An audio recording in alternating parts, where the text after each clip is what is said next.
Dalam sepekan, Presiden Donald Trump singgah di 5 negara bagian kompetitif dalam Pilpres: Florida, North Carolina, Michigan, Pennsylvania, dan Nevada. Kampanye berlangsung di udara terbuka dengan ribuan massa. Menurut Trump, pertemuan besar seperti ini tak banyak berbeda dari demo Black Lives Matter.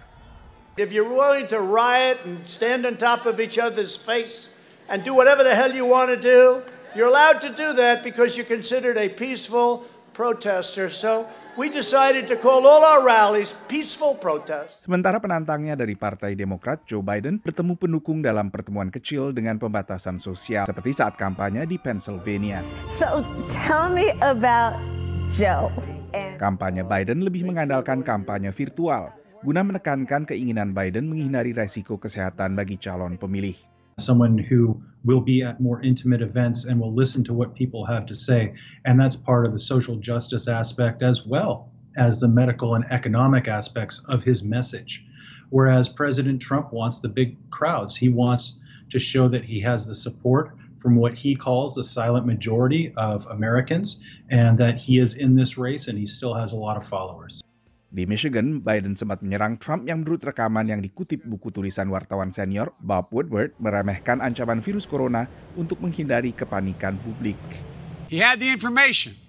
He knew how dangerous it was. Now, while this deadly disease ripped through our nation, he failed to do his job on purpose. It was a life and death betrayal of the American people. We don't want to have to show panic. We're not going to show panic. And that's exactly what I did. And I was very open, whether it's to Woodward or anybody else. Jajak pendapat menunjukkan calon pemilih menganggap pandemi COVID sebagai isu penting. Dan sebagian besar tak puas dengan respons Trump terhadap virus corona. Ketidakpuasan calon pemilih inilah yang ingin dimanfaatkan kubu Biden untuk merangkul lebih banyak calon pemilih. Biden sementara ini unggul dalam berbagai polling nasional.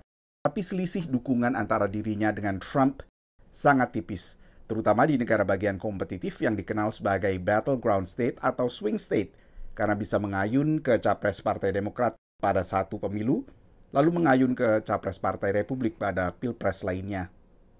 Di negara bagian tersebut, tim ses Trump melanjutkan aktivitas kampanye seperti tahun-tahun sebelumnya, termasuk membuka kantor lokal dan berkampanye dari rumah ke rumah.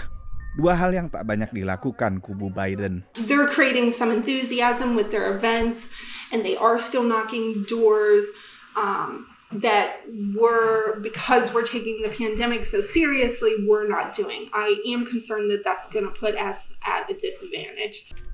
Tapi sebagian pendukung Biden yakin pendekatan yang lebih terarah tanpa menghadirkan massa tetap efektif dalam merangkul calon pemilih.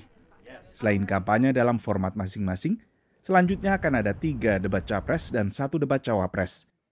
Dari Washington DC, Nova Purwadi, VOA.